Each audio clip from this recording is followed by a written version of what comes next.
Da, da, da, da, da, da, da, da. The Flash, man. Directed by Andy Muschietti. Dude who directed the It movies and Mama. And, yeah, man, I'm surprised this movie finally fucking came out because, Ezra Miller's a fucking crazy guy, so.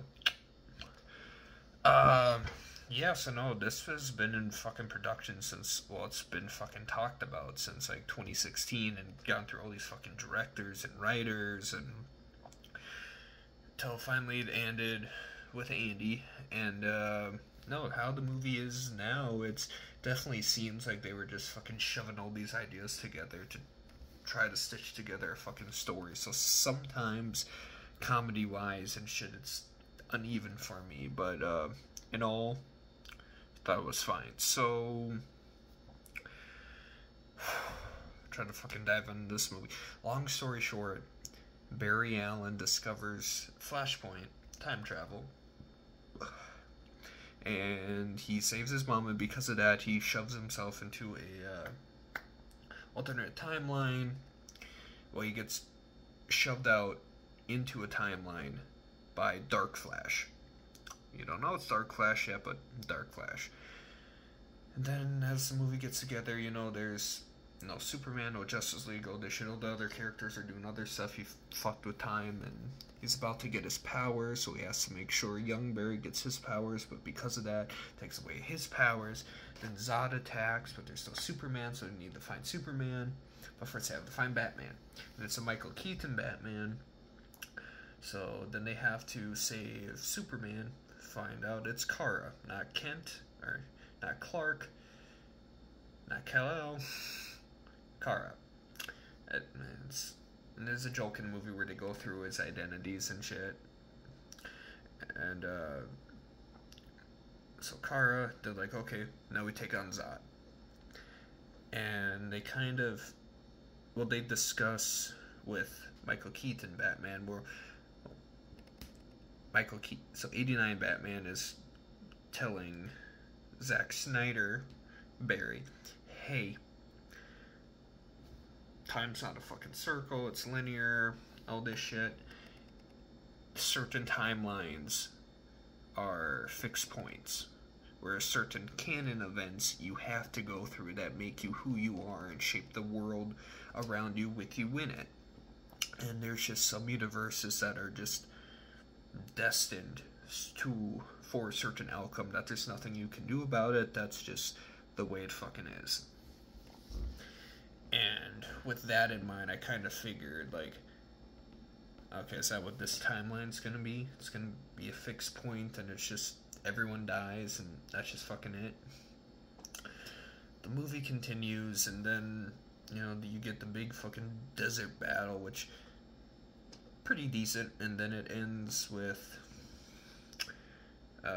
old Barry coming to the conclusion, hey, this is a fixed point, we can't win, because Kara fucking dies right away, and then no matter what, Bruce dies. The first time he sacrifices himself, and young Barry's like, no way, so he goes back in time, and so they keep going back in time to try and solve it, and old Barry, like, comes to conclusion, like, after the second time, like, yeah, there's no way, like, we can't win this. And then, so they're having this fucking conversation in the time bubble and shit, and then Dark Flash shows up, and Dark Flash is actually young Barry old. So every time he goes back in time, he gets shrapnel stuck in him, kryptonium shrapnel. And he's been doing it for so long, he's just old and decrepit and just covered in all this fucking shrapnel.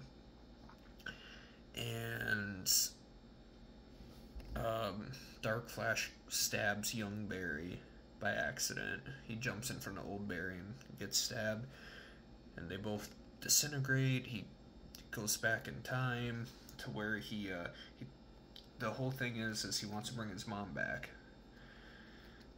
And his dad goes out to get a can of soup. The red can, or no, the blue can, not the red can, the blue can. But he never looks up at the security cam footage. He heads down. And so he puts 2 cans of spaghetti sauce, which starts to whole fucking undoes everything. And Barry comes to conclusion, okay, my mom has to die. That's a fixed point. This has to happen or else it undoes fucking everything.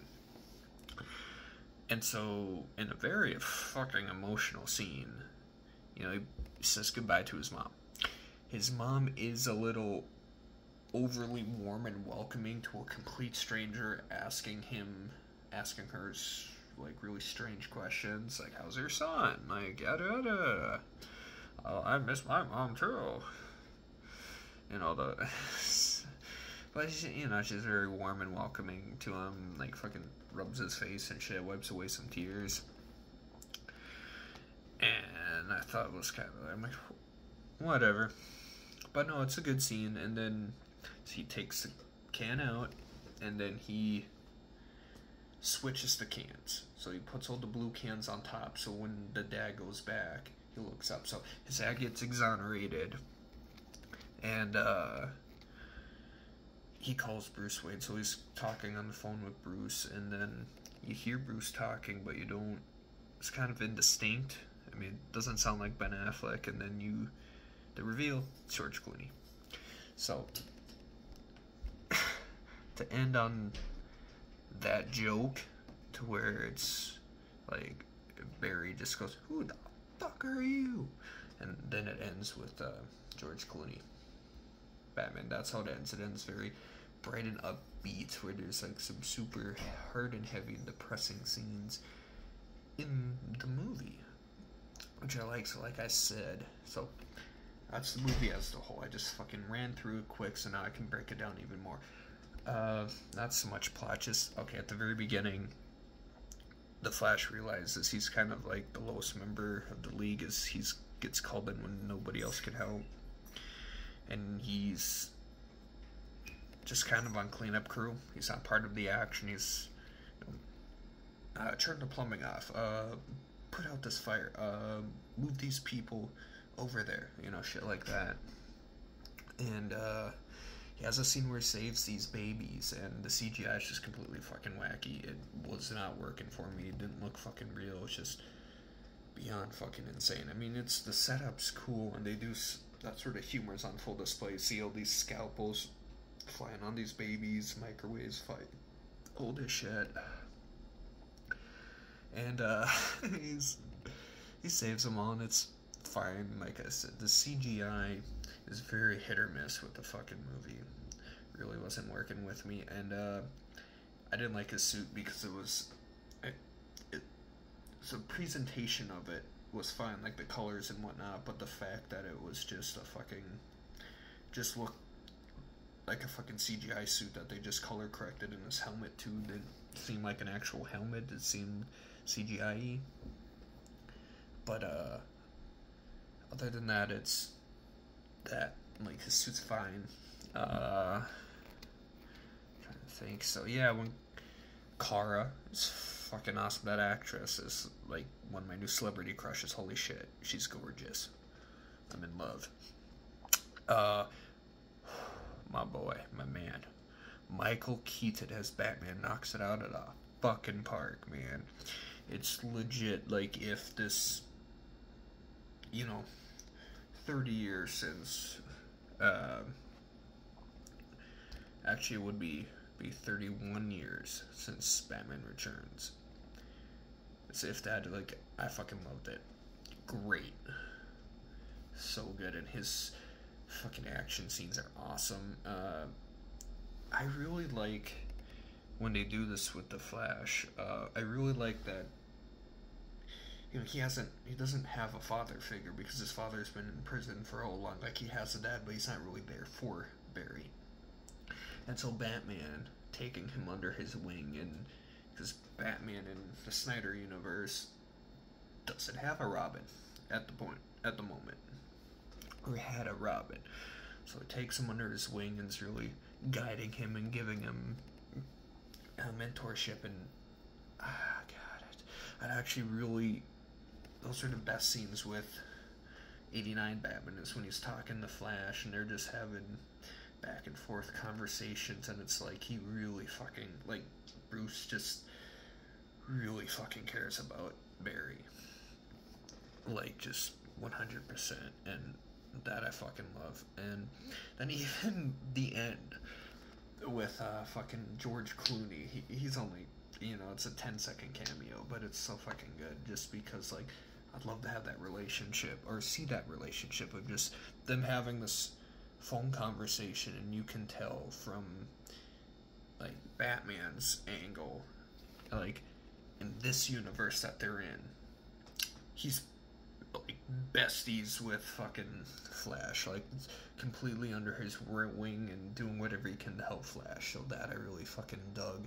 I'd like and love to see that, because that, not to compare the two, but Iron Man and Spider-Man in the Marvel movies, fucking fantastic. So that's what I was hoping this could, you know, they weren't directly copying it, but they were doing it enough. And Ezra Miller himself is really good in this movie. He does start off super fucking annoying, and so it does start off super fucking annoying, and, you know, when he meets his younger self, that's where the arc comes, and he evolves, and he's different at the end. And that's the whole point of a fucking character arc, is, you know, you start with A, and you come out as C. Simple as that. And, no, the movie itself starts off really fucking rocky. Like, I was liking it, but I'm like, okay, what's happening? Then you meet 89 Batman. I'm like, holy fucking shit. Gold. All the way to the fucking desert fight. Gold. And then the very end of the movie is kind of, It wrapped itself up fine, so I would give it a solid, oh god.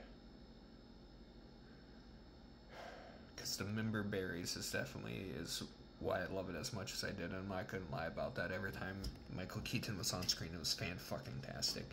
3 out of 5. Solid 3 out of 5. The best part of this movie, my opinion, they save Kara. So they're like, we have to find Superman, so they fucking go together, and Batman's carrying this mission because it's, you know, burnt out, grizzled out Batman, fucking Barry with no powers, and young Barry who's just learning his powers, who fucking knows nothing, and they go on this fucking mission to fucking Russia to save Kara, and Batman's taking the lead, and it's so fucking good. Just action scenes, and just his little fucking gadgets he's pulling out, fucking beautiful. I loved it. It was so good. And then they, you know, get her out to the sunlight, and that's a really cool fucking, you know, like Jesus, like the sun hits her, she rises up and just starts fucking taking them all out, and it's absolutely fucking gorgeous. Yeah. So other than that, say go see it if you can see it.